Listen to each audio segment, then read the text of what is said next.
Hi. So, I was thinking of something the other day. I was thinking how different dads are nowadays, the difference in how fathers are presented now in 2025 compared to like 70, 80 years ago, how fathers were. Now they presented themselves to their family, to their kids, to their wife, and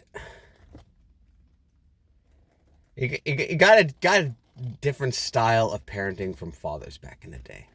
But the baby boomer age, the father would go to work, would come home, and it was just like a good great example was in that 70s show, got the character Red Foreman, and he was very typical 1970s father. He's just very rough, very aggressive, very firm.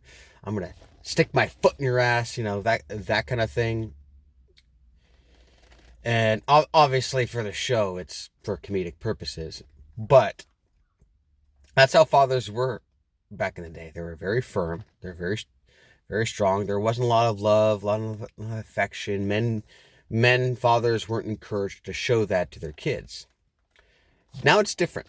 Now you got a whole group of millennial fathers now, myself included, who are more comfortable showing affection to their kids, saying I love you, hugging them, kissing them, cuddling with them, spending a lot more time with them, and just being,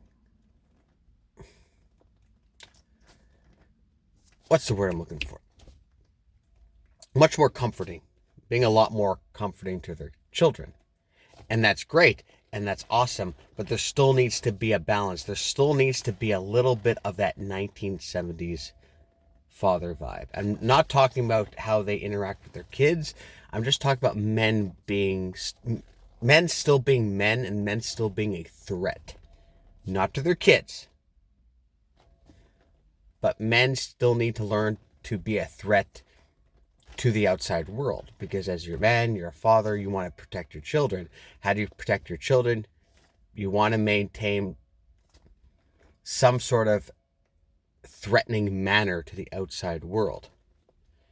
And I listened to a video a while ago, and it was about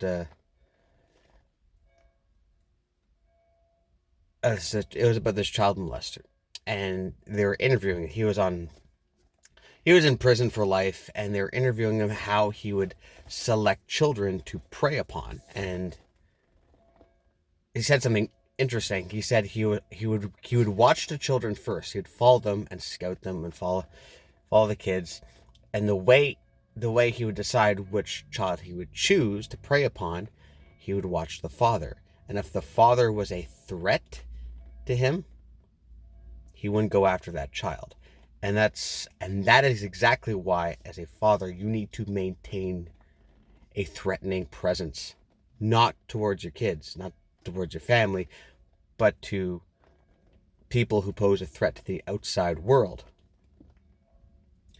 And so fathers have this so mothers and fathers, when they're sleeping at night, they have these instincts. When a baby is born and the family's sleeping, mother and father are sleeping, mothers are very in tune to when they're sleeping, and they'll wake up right away to a baby's scream. When a baby's in distress, a mother will wake up to that. Where fathers, you look and turn to their husband, and they're just snoring away. The baby's screaming, the baby's stirring, and the father's snoring away. Mothers are in tune to when the baby's in stress a lot more than the father is. But when the baby is sleeping and there are sounds that are out of the ordinary. If in the middle of the night, if you hear the door open, you hear the window break, you hear something outside that you should not normally be hearing, fathers are more instinctively in tune to that, and they will wake up to that. And I've noticed that with myself. You wake up and you're more attuned to threats around your home, to around your family, and fathers are much more likely to wake up to those things.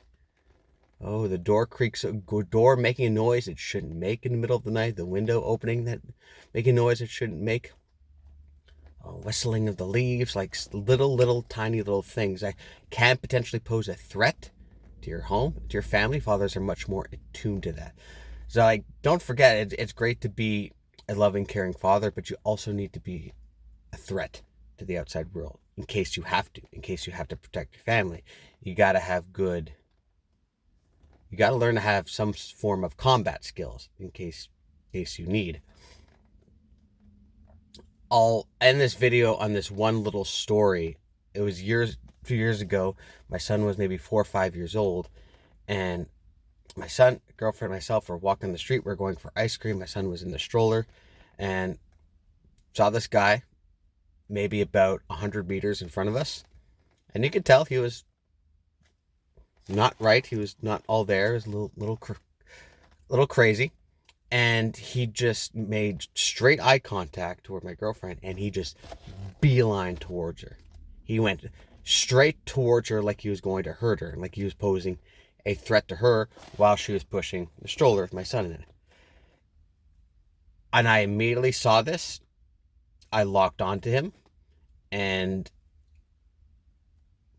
I walked right towards him, and I got right in his. I didn't say a word, but I just pushed my body right into, like, pushed my chest right into his.